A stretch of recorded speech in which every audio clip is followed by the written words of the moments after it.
द्रौपदी का चीरहरण हुआ, कोई आया, किसी ने रक्षा की। द्रौपदी के 5 पति गर्दन झुकाकर बैठे थे। जब स्वर्ग आरोहण हो रहा था पांडवों का, द्रौपदी पीछे पीछे चली थी, पांडव आगे आगे चले थे। तो दोनों तरफ खाइयां थी, संकरा रास्ता था। द्रौपदी का पैर फिसल गया। बहुत मार्मिक कथा है, याद रखिएगा, जीवन को बदलने की कथा है, सामान्यतः सुनाई नहीं जाती कहीं।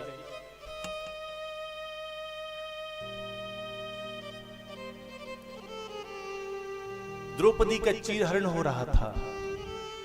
5 पति जो जुए में हार चुके थे, गर्दन झुकाकर बैठे थे। चीरहरण हुआ, किसी पति की हिम्मत नहीं हुई कि अपनी पत्नी की रक्षा कर पाए। जब स्वर्ग आरोहण हो रहा था तो द्रौपदी एक बार फिर गिरी, पैर फिसलने लगी, खाई में गिरने लगी। द्रौपदी ने अर्जुन को पुकारा, अर्जुन मेरे स्वामी मुझे बचाओ। अर्जुन हाथ पीछे करके पकड़ने लगे, बोला पकड़ता हूं। युधिष्ठिर ने कहा, अर्जुन खबरदार जो तूने पीछे मुड़कर देखा। बोला भैया ये हमारी पंचाली है। बोला तुम भूल रहे हो कि ये पंचाली हमारी तब थी जब हम संसार का भोग कर रहे थे। अब हम स्वर्ग आरोहण के लिए जा रहे हैं। इस रास्ते पर ना कोई पति है ना कोई पत्नी है।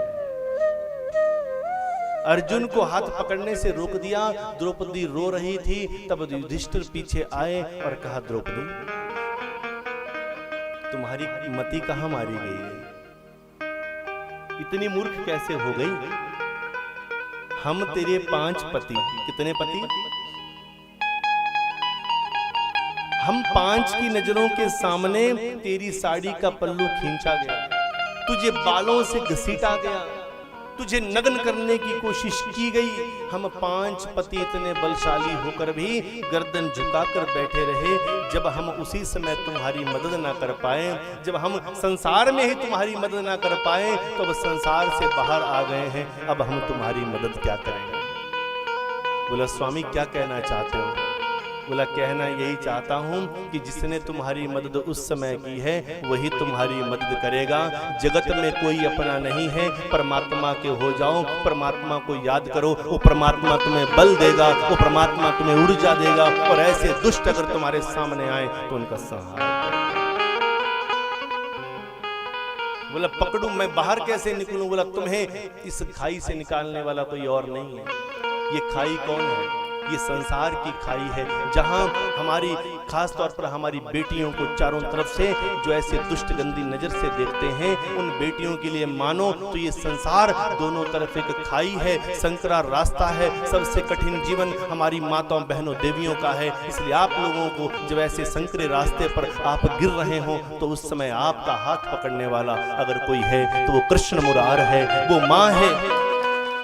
माता चंडिका को याद करो, भगवान कृष्ण को याद करो, उनके सुदर्शन चक्र को याद करो। अगर उस समय आपके हाथ में जो आ जाए उसका प्रयोग करो। उसमें क्रोध को छोड़ो मत, उसमें क्रोध को पकड़ लो और ऐसी उग्र सीमा तक लेकर जाओ कि सामने वाले के क्या होगा? ड्रामा हो गया, खेल खत्म हो गया। ऐसे दुष्टों को उठाकर ले गए, सुरक्षित ले गए, बढ़िया आराम से भोजन पानी मिलेगा, रोटी मिलेगी, बढ़िया बीमार को दवाई मिलेगी, समय समय पर चिकित्सा सुविधाएं मिलेंगी। क्या गया उसका दुष्ट का? कुछ गया? माँ की बेटी चली गई, पिता के दिल का टुकड़ा चला गया, उस बेटी का भविष्य चला गया, उस पूरे परिवार का भविष्य चला गया। उस दुष्ट का कुछ गया? वो तो अब और भी ज्यादा मौज में रहेगा।